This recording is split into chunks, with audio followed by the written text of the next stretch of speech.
Welcome to part 2 of online lecture 4. There are 3 parts to this online lecture, so be sure to also watch parts 1 and 3. At the end of part 1, we considered how NADH oxidation and ATP synthesis are linked via chemiosmosis. In this part of lecture 4, we're going to look at an oxidation process that results in the production of NADH. Thus, we're going to answer that question we asked at the end of part 1 of online lecture 4, which was, where did the NADH come from that fuels the ATP synthesis? And as I'm going through these examples, I want you to keep in mind that this is just an example of one of many metabolic pathways. However, the one that we're going to focus on is a ubiquitous pathway known as cellular respiration. Cellular respiration is a major catabolic pathway involving the oxidation of glucose. And during this process, glucose is fully oxidized into carbon dioxide and releases an incredible amount of energy, 680 kilocalories per mole. There's so much energy released during this process because many carbon-carbon and carbon-hydrogen bonds are fully oxidized to yield the CO2 molecule. So much energy is released, in fact, that if this happened all at once in a cell, it literally might cause the cell to explode. So what we're going to see is that instead of all the energy being released at once, that the process is broken down into multiple small steps, each of which releases a small amount of energy during this catabolic oxidation of glucose, and that small amount of energy is going to be harvested by those friends we talked about in part 1 of online lecture 4, either ATP or NADH. So these steps, these little bitty steps all taken together will generate a little ATP, some NADH, and another electron carrier called FADH2. Eventually, those NADHs and FADH2, through the process of chemiosmosis, will be converted to ATP. So when this process of cellular respiration is over, a single glucose molecule that gets oxidized to CO2 will actually yield about 32 ATP. So if you want, just for fun, you can calculate how much of that 686 kilocalories per mole actually end up captured in those ATP molecules. Remembering, of course, that there are 32 ATP molecules created, and each of those takes 7.3 kilocalories per mole to form.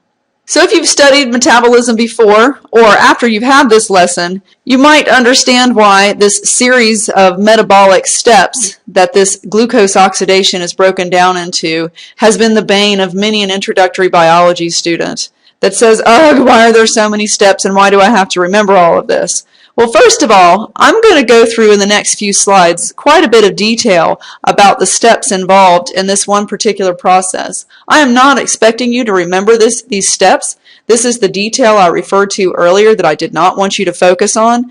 I'm going to go through the steps because I want you to see an example of a pathway, but I do not want you to focus on the nitty-gritty details. But there's an evolutionary reason for why these small steps have evolved, and it's really twofold. The first reason I've already mentioned to you, and that's that otherwise the release of energy would be more than a cell could withstand. But the second reason, if you think about it, by taking a step like this and dividing it up into a bunch of small steps, it allows for very precise regulation of metabolic processes. So, for example, this allows an organism to very quickly and tightly control the metabolic pathways that's being used in response to any food that might be present in the system. So in the next slide, we're going to take a look at the steps that are involved in cellular respiration. And as I said before, I want you to be focusing here on this as an example of an energy transformation pathway and try not to get too caught up in the details. So what you should be thinking about is, you know, this is an overall exergonic reaction. Glucose is going to be oxidized, so you should be expecting the glucose to be broken down into smaller and smaller carbon compounds, eventually ending up as carbon dioxide, and you should be expecting to see some NADH, FADH, and ATP generated as a result of this catabolic reaction that releases energy and results in the oxidation of glucose. This slide shows an overview of the process of cellular respiration. It's broken down into 4 primary parts. The first of these is glycolysis. The second is pyruvate oxidation. The third is the citric acid cycle. And the fourth is the electron transport step, which is where the ATP is actually synthesized. I want to call your attention to the inputs and outputs that are shown on this diagram. First of all, you'll see that in this case, the starting carbon-containing compound is glucose. The ending compound is carbon dioxide, so you should be thinking oxidation equals exergonic reaction here. And then I also want to call your attention to where in the cell these processes are taking place. Now, this is an example of a eukaryotic cell, which should be obvious to you because a mitochondrion is mentioned down here. Glycolysis occurs in the cytoplasm, and by the way, this is a universal metabolic pathway, glycolysis. It occurs in all living organisms. In eukaryotes, it occurs in the cytoplasm. Pyruvate oxidation and the citric acid cycle occur in the matrix of the mitochondrion, and then the synthesis of ATP, as we saw earlier in part 1 of online lecture 4, occurs in the inner mitochondrial membrane. Let's focus first on glycolysis. Glycolysis is a series of 10 chemical reactions. As I said before, it takes place in the cytosol. And the final products of glycolysis are 2 molecules of ATP, 2 molecules of NADH, and then 2 molecules of a carbon-containing compound called pyruvate. Because you see that NADH is formed, you should realize that this is a series of oxidation steps, but the compound that contains the carbon is pyruvate.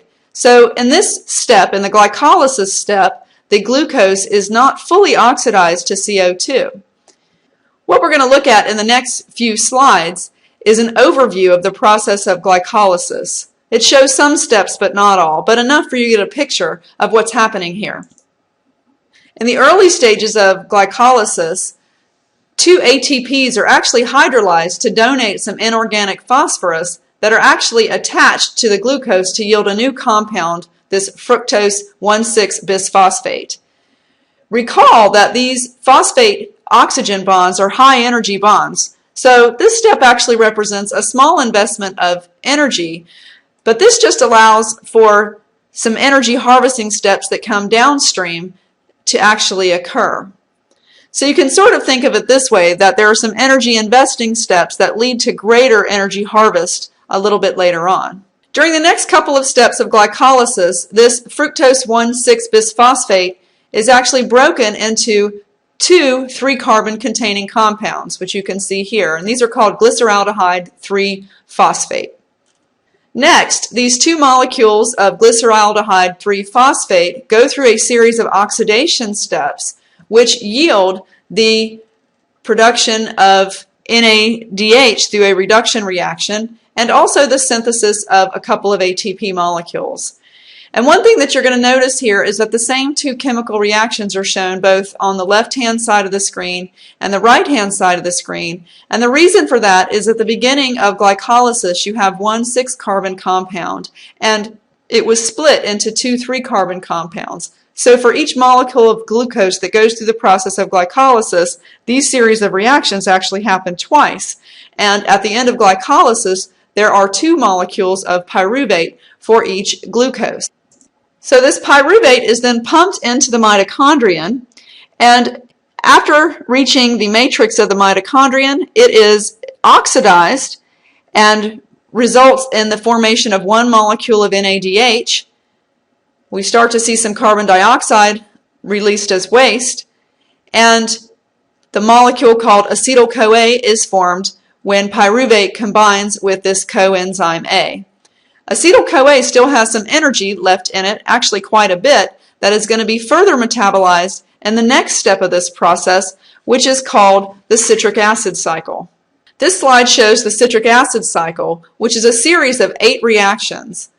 Just like we saw for pyruvate oxidation and the end steps of glycolysis, this procedure is actually going to operate twice for every glucose molecule that enters glycolysis.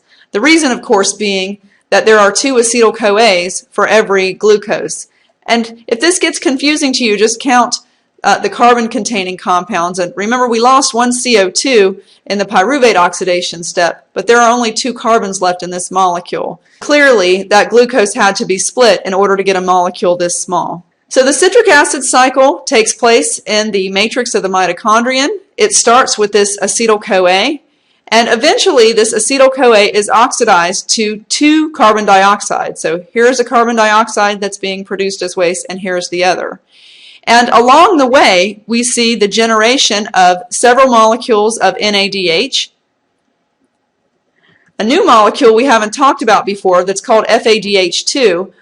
But FADH2 is analogous to NADH in that when it is oxidized, it is readily reduced in an endergonic reaction. So these are all energy harvesting reactions. So some of the energy that was initially bound up in that glucose is now in these NADHs and the FADH2. And what we're going to see in just the next step is that those NADH and FADHs will be used to generate ATP. And also, if you look at the bottom of the slide here, you can see the formation of a compound we haven't seen before, GTP. This is just like the guanine that you see in DNA, and this is also an energy-containing compound that functions somewhat similarly to ATP, although it is not as ubiquitous in the cell or involved in nearly as many cellular reactions. So the very last step of this process of cellular respiration, you may recall, was the synthesis of ATP through the electron transport chain. And I had mentioned previously that this was going to occur in the inner mitochondrial membrane. This is that chemiosmosis step we had talked about near the end of online lecture 1. So I want to orient you to this slide before I explain this process to you. First of all, you may recall that the eukaryotic organelle, the mitochondrion, is the site of ATP synthesis. And one of the interesting features of this organelle, which is also what gave rise to the endosymbiont theory of eukaryotic origin, is that this particular organelle actually has 2 membranes. So the first people who looked at it thought that this membrane was suggestive of a small prokaryotic cell that was actually engulfed by another cell that gave rise to eukaryotes. Nevertheless, the double membrane persists and is a permanent structure of the mitochondrion now. And so what we're looking at in the large picture in this slide is the inner and outer mitochondrial membranes. And the space in between them is called the intramembrane space. On the bottom of the screen here you have the mitochondrial matrix. This is the inside of the mitochondrion. And this is where the citric acid cycle and pyruvate oxidation actually occur. So as glucose is oxidized and turned into pyruvate and then to acetyl-CoA and then eventually to CO2, there are many molecules of NADH and FADH created as a result.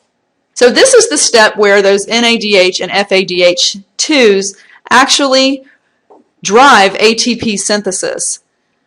Embedded into the inner mitochondrial membrane is a series of proteins, and they're just shown here with different colored blobs, but they do actually have an intricate shape that you can't see here. And these proteins are actually readily reduced, so they readily accept electrons from NADH and also readily donate electrons to other proteins that are located further down in this electron transport chain. But something very special happens when NADH is oxidized. It loses not only an electron, which it donates to the protein that's part of the electron transport chain, but it also donates a proton. When the electron is donated, it actually causes what we call a conformational change. So it causes a change in the shape of this protein that's embedded in the membrane. And when it does that, it allows for that one proton to be pumped across into that inner mitochondrial membrane space. These electrons will continue to be passed on to different proteins in this electron transport chain, which will be in turn reduced and then oxidized as they receive and then donate electrons to the next one down in the chain. For NADH, for every electron that is released, you'll see that there are 1, 2, 3 protons that are pumped into that intramembrane space, Whereas for the other electron carrier, FADH2, there are actually 2 protons that are pumped into the intramembrane space when FADH is oxidized. And what happens eventually is that the concentration of these protons gets very high in this intramembrane space. This is what I referred to earlier as the proton gradient. This is sort of like the water behind the dam, although in this case it is protons behind the cell membrane. And when enough of these protons get concentrated back here, that concentration gradient, that state of having more of something on one side of a membrane than the other, actually has energy associated with it. Just like the water behind a dam has potential energy that can drive those turbines, these protons have potential energy that can be used to actually cause ATP synthase to catalyze this reaction between ADP and inorganic phosphorus to yield ATP. So it is precisely here that the energy that's in NADH and FADH2, those electron carriers, is actually converted to ATP. Now, if you've been paying attention, you may notice that these electrons, which are donated to different proteins along the chain, eventually need to end up somewhere. Otherwise, this protein would stay completely, permanently reduced, and the chain would actually stop working and ATP synthesis would actually come to a halt. So if you've ever wondered why you actually need to breathe oxygen, here's your answer. Oxygen serves as the final electron acceptor in the electron transport chain, as it receives both a proton and an electron to be reduced to water. And it is this step that allows the ATP synthesis process to continue. So now we've considered what happens when glucose is fully oxidized in the presence of oxygen, and you've seen that eventually it yields 32 ATP via some electron carriers, NADH and FADH2, and the electron transport chain. We saw during that process that it was vital to have oxygen present in order for this process to occur, because oxygen is the final electron acceptor in the electron transport chain.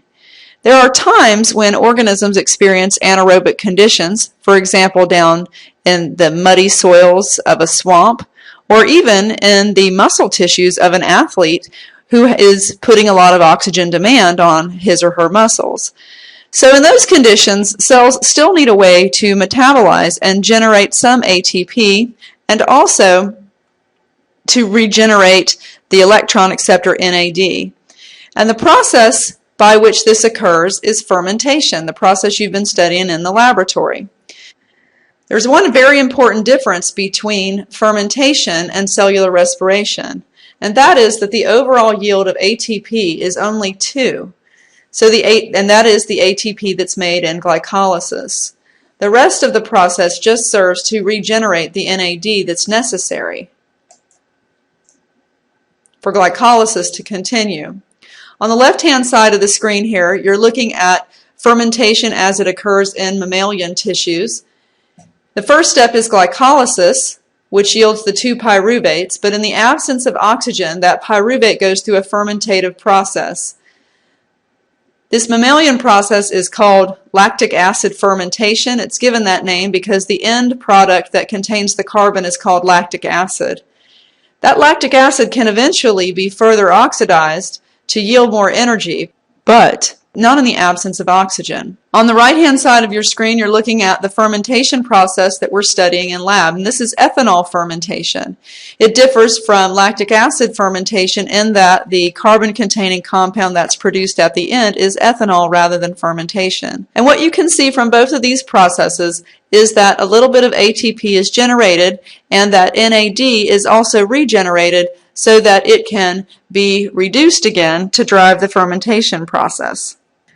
As I said earlier, these metabolic processes that we've studied so far are really just an example of some of the most ubiquitous pathways. So I only include this slide, which is figure 6.14 from your book, so that you can get an idea of how many different metabolic processes actually interact with glycolysis, pyruvate oxidation, the citric acid cycle. So to sum up, the major points of this part 2 of online lecture 4 are as follows.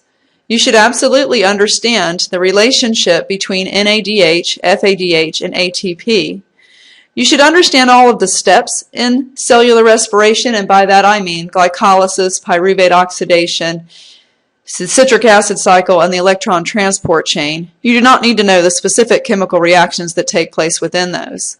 You should understand very well the chemiosmotic principle and the way that ATP is synthesized in the mitochondrion of eukaryotes. You should also understand the differences in yield between fermentation and cellular respiration and what causes those large differences.